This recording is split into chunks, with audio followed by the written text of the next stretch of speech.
Praise the lord. ಪ್ರೀತಿಯ ಸಹೋದರ ಹಾಗೂ ಸಹೋದರಿಯರೇ, ಈ ದಿನ ನೋಡೋದ್ರಲ್ಲಿ ಬಹಳ ಸಂತೋಷವಾಗಿದ್ದೇನೆ. ಯೇಸು ಕ್ರಿಸ್ತನ ಶ್ರೇಷ್ಠವಾದ ನಾಮದಲ್ಲಿ ನಿಮಗೆಲ್ಲರಿಗೂ ವಂದನೆ ಸಲ್ಲಿಸ್ತೇನೆ. ಶಾಲೋಮ್, ನಿಮಗೆ ಸಮಾಧಾನ ಉಂಟಾಗಲಿ. ಪ್ರೀತಿಯ ಮಕ್ಕಳೇ, ಈ ನೂತನ ದಿನ ನೋಡುವುದಕ್ಕೆ ಕೃಪೆ ಮಾಡೋಕ್ಕಾಗಿ ತಂದೆ ದೇವ್ರ ನಾಮಕ್ಕೆ ಸ್ತೋತ್ರ ಸಲ್ಲಿಸೋಣ. ಪ್ರೀತಿಯ ಮಕ್ಕಳೇ, ಈ ಮುಂಚಾಣದಲ್ಲಿ ದೇವರು ಒಂದು ಒಳ್ಳೆ ವಾಗ್ದಾನ ಕೊಟ್ಟಿದ್ದಾರೆ. ಏನಂದ್ರೆ, ಫಲಿತಾಂಶ ನನಗೆ ಬಿಡಿರಿ ಎಂಬುದಾಗಿ. ಹೌದು ಪ್ರೀತಿಯ ಮಕ್ಕಳೇ, ದೇವರಲ್ಲಿ ನಾವು ಆತನಲ್ಲಿ ನಾವು ಫಲಿತಾಂಶ ಇದಕ್ಕೆ ಆಧಾರವಾಗಿ ನೋಡೋದಾದ್ರೆ ಯೋಹಾನ ಬರೆದ ಸುವಾರ್ತೆ 10ನೇ ಅಧ್ಯಾಯ 4ನೇ ವಚನ ನಿಮಗಾಗುತ್ತೀನಿ. ದಯಮಾಡಿ ನಿಮ್ಮಲ್ಲಿ ಸತ್ಯವಿದ್ದರೆ ತೆಗೆದು ಧ್ಯಾನಿಸ್ಬೇಕಂತ ಕೇಳ್ಕೊಳ್ತೇನೆ.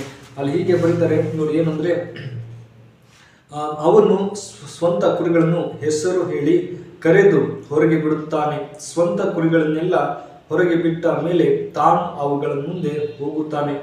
ಕುರಿಗಳು ಅವನ ಸ್ವರವನ್ನು ತಿಳಿದುಕೊಂಡು ಅವನ ಹಿಂದೆ ಹೋಗುತ್ತವೆ. ಆಮೇಲೆ ಅಲ್ಲೆಲೆಯ. ಹೌದು ಪ್ರೀತಿಯ ಮಕ್ಕಳೇ, ಇಲ್ಲಿ ನೋಡೋದಾದ್ರೆ ಯೋಹಾನ ಬರೆದ ಸುವಾರ್ತೆಯಲ್ಲಿ ಒಬ್ಬ ಒಳ್ಳೆಯ ಕುರುಬನು ತನ್ನ ಕುರಿಗಳನ್ನು ಓಡಿಸುವುದಿಲ್ಲ, ಆದರೆ ಅವುಗಳು ಹೋಗಬೇಕಾದ ಸ್ಥಳ ಅವುಗಳನ್ನು ನಡೆಸುತ್ತಾನೆ. ಹೌದು ಪ್ರೀತಿಯ ಮಕ್ಕಳೇ, ಆ ಕುರುಬ ಏನ್ ಮಾಡ್ತಾರೆ ಅಂದ್ರೆ, ಅವು ಹೋಗಬೇಕಾದಂತ ಸ್ಥಳದಲ್ಲಿ ಅವು ಕಳಿಸ್ತಾರೆ, ಅವು ಒಳ್ಳೆಯ ಸ್ಥಳಗಳಲ್ಲಿ ಇರ್ತಾರೆ. ಅದೇ ತರ ನಮ್ಮ ಜೀವಿತದಲ್ಲಿ ಕೂಡ ದೇವರು ನಮ್ಮ ಒಳ್ಳೆ ಕುರುಬರಾಗಿದ್ದರೆ ನಮಗೆ ಒಳ್ಳೆ ಮಾರ್ಗದಲ್ಲಿ ನಡೆಸಬೇಕು, ಒಳ್ಳೆ ಮಕ್ಕಳನ್ನ ಒಳ್ಳೆಯ ಸ್ಥಳದಲ್ಲಿ ಇಡಬೇಕೆಂಬುದೇ ದೇವರ ಆಸೆ.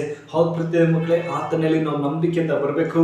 ದೇವರೇ ನನಗೆ ಒಳ್ಳೆ ದಾರಿ ಕೊಡು, ದೇವರೇ ನನಗೆ ಒಳ್ಳೆ ರೀತಿಯಲ್ಲಿ ಅದ್ಭುತ ಮಾಡಪ್ಪ ಅಂತ ಹೇಳುವಾಗ ನಿಶ್ಚಯವಾಗಿ ದೇವ್ರು ಸಹಾಯ ಮಾಡುವಂತ ಸರ್ವಶಕ್ತರಾಗಿದ್ದಾರೆ. ಪ್ರೀತಿಯ ಮಕ್ಕಳೇ, ಅದೇ ತರ ದಾವಿದನು ಬರೆದ ಕೀರ್ತನೆ 27ನೇ ಅಧ್ಯಾಯ 13-14 ಹೇಳ್ತದೆ, ಜೀವ ಲೋಕದಲ್ಲಿ ಯೆಹೋವನ ದಯವನ್ನು ಅನುಭವಿಸುವೆನೆಂದು ದೃಢವಾಗಿ ನಂಬಿದ್ದೇನೆ. ಯೆಹೋವನನ್ನು ನಿರೀಕ್ಷಿಸಿಕೊಂಡಿರು, ದೃಢವಾಗಿರು. ನನ್ನ ಹೃದಯವು ಧೈರ್ಯದಿಂದಿರಲಿ, ಯೆಹೋವನು ನಿರೀಕ್ಷಿಸಿಕೊಂಡೇ ಇರು. ಆಮೇಲೆ ಅಲ್ಲಿಗೆ ಹಾಲ್ ಪ್ರೀತಿಯ ಮಕ್ಕಳೇ, ನಮ್ಮ ಜೀವನವೆಲ್ಲ ದೇವರಲ್ಲಿ ನಾವು ನಿರೀಕ್ಷಿಸಿಡಬೇಕು. ಮತ್ತೆ ಆತ ನಮ್ಗೆ ದೃಢವಾಗಿ ನಾವು ನಂಬಬೇಕು. ಮತ್ತೆ ಹೇಳ್ತಾರೆ, ನಿರೀಕ್ಷಿಸಿಕೊಂಡಿರು, ಧೈರ್ಯವಾಗಿರು. ನಿನ್ನ ಹೃದಯವು ಧೈರ್ಯದಿಂದಿರಲಿ. ನಾವು ಯಾವುದಕ್ಕೂ ಭಯಪಡದೆ ದೇವರಲ್ಲಿ ನಾವು ನಿರಂತರವಾಗಿ ಆತನಲ್ಲಿ ನಾವು ಕಾಲ ಕಳೆಯಬಹುದು. ಪ್ರೀತಿಯ ಮಕ್ಕಳೇ, ಆತ ನಮಗೆ ಒಳ್ಳೆ ಕುರುಬರಾಗಿದ್ದಾರೆ, ನಮಗೆ ದಾರಿ ತೋರಿಸುವರಾಗಿದ್ದಾರೆ, ನಮಗೆ ಸಹಾಯ ಮಾಡುವಂತ ಸರ್ವಶಕ್ತರು ಆಗಿದ್ದಾರೆ. ಪ್ರೀತಿಯ ಮಕ್ಕಳೇ, ಅದೇ ತರ ಹೇಳ್ತಾರೆ, ವಿಮೋಚನಕಾಂಡ 15ನೇ ಅಧ್ಯಾಯ 13ನೇ ವಚನ ಹೇಳ್ತಾರೆ, ನೀನು ಬಿಡುಗಡೆ ಮಾಡಿದ ಪ್ರಜೆಯನ್ನು ಪ್ರೀತಿಯಿಂದ ನಡೆಸಿಕೊಂಡು ನಿನ್ನ ಪರಿಶುದ್ಧ ಪ್ರೀತಿಯ ಮಕ್ಕಳೇ, ಪರಿಶುದ್ಧ ನಿವಾಸದ ತನಕ ನೀ ಶಕ್ತಿಯಿಂದ ಬರಮಾಡಿದಿ ಎಂಬುದಾಗಿ.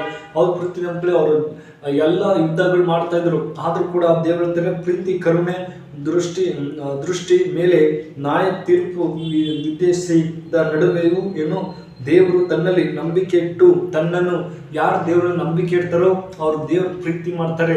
ದೇವರು ನಮಗೆ ಪ್ರೀತಿ ಮಾಡುವಂತ ದೇವರಾಗಿದ್ದಾರೆ. ಹೌದು ಪ್ರೀತಿಯ ಮಕ್ಕಳೇ, ಎಂತ ಸಮಸ್ಯೆ ಬಂದರೂ ಕೂಡ ದೇವರು ನಮ್ಮನ್ನು ಪ್ರೀತಿಸ್ತಾರೆ. ಅಯ್ಯೋ ನನ್ನ ಮಗ ಬಹಳ ಒಂದು ನೋವಲ್ಲಿ ಇರ್ಬೋದು, ಯಾವುದೋ ಒಂದು ಎಂತ ಸಮಸ್ಯೆಯಲ್ಲಿ ಇದ್ರೂ ಕೂಡ ದೇವರು ಬಿಡುಗಡೆ ಕೊಡೋರಾಗಿದ್ದಾರೆ. ಪ್ರೀತಿಯ ಮಕ್ಕಳೇ, ನಮ್ಮನ್ನು ಪ್ರೀತಿಸುವಂತ ದೇವರು. ನಾವು ಯಾವುದೇ ತರ ಕೋಪದಲ್ಲಿ ಎಂತ ಇದರಲ್ಲಿ ಇದ್ರೂ ಕೂಡ ದೇವರು ನಮ್ಮನ್ನು ಕರುಣಿಸಿ ನಮಗೆ ನಂಬಿಕೆಯಿಂದ ನಾವು ಆತನಲ್ಲಿ ಬರಬೇಕು. ನಮ್ಮನ್ನು ಅದ್ಭುತವಾಗಿ ನಡೆಸುವಂತ ಸರ್ವಶಕ್ತರಾಗಿದ್ದಾರೆ. ಆತನು ನಮಗೆ ಜಯ ಕೊಡುವಂತಹ ದೇವರಾಗಿದ್ದಾರೆ. ಅದೇ ತರ ಹೇಳ್ತಾರೆ ನೋಡಿ, ತನ್ನ ಸ್ವರಕ್ಕೆ ಕುರಿಗಳನ್ನೆಲ್ಲ ಹೊರಗೆ ಬಿಟ್ಟು ಮೇಲೆ ತಾನು ಅವುಗಳ ಮುಂದೆ ಹೋಗುತ್ತಾನೆ ಎಂಬುದಾಗಿ. ಹೌದು ಪ್ರೀತಿಯ ಮಕ್ಕಳೇ, ದೇವ್ರ ಸ್ವರ ನಾವು ಯಾವಾಗಲೂ ಕೇಳಬೇಕು. ದೇವ್ರ ನನ್ನ ಒಳ್ಳೆ ಮಾರ್ಗದಲ್ಲಿ ನಡೆಸು, ನನ್ನ ಎಲ್ಲ ಬಲಹೀನತೆ ತೆಗೆದಕ್ಕೂ ನನ್ನ ಕುಟುಂಬದಲ್ಲಿ ಒಳ್ಳೆ ರೀತಿಯಲ್ಲಿ ನಡೆಯುವಂತೆ ಸಹಾಯ ಮಾಡಪ್ಪ ಅಂತ ಕೇಳುವಾಗ ನಿಶ್ಚಯವಾಗಿ ದೇವರು ಸಹಾಯ ಮಾಡುವಂತ ಸರ್ವಶಕ್ತರಾಗಿದ್ದಾರೆ. ಈ ವಾಕ್ಯ ನಿಮ್ಮ ಜೀವಿತದಲ್ಲಿ ಆಶ್ವಸಿ ಕಾಪಾಡಿ. ಪ್ರೀತಿಯ ಮಕ್ಕಳಿಗೆ ಈ ವಿಡಿಯೋ ಇಷ್ಟವಾದರೆ ದಯಮಾಡಿ ಲೈಕ್ ಕೊಡಿ ಮತ್ತು ಸಬ್ಸ್ಕ್ರೈಬ್ ಮಾಡಿ, ಇತರರಿಗೆ ಶೇರ್ ಮಾಡಬೇಕೆಂಬುದಾಗಿ ಪ್ರೀತಿಯಿಂದ ಕೇಳಿಕೊಳ್ತೇನೆ. ಪ್ರಾರ್ಥಿಸೋಣ. ಕಣ್ಮುಚ್ಚಿಕೊಂಡು ಪ್ರಾರ್ಥನಾ. ಪರಿಶುದ್ಧನೇ, ಮೌನತವುಳ್ಳ ದೇವರೇ, ಒಳ್ಳೆ ಶ್ರಮಕ್ಕಾಗಿ ಸ್ತೋತ್ರ.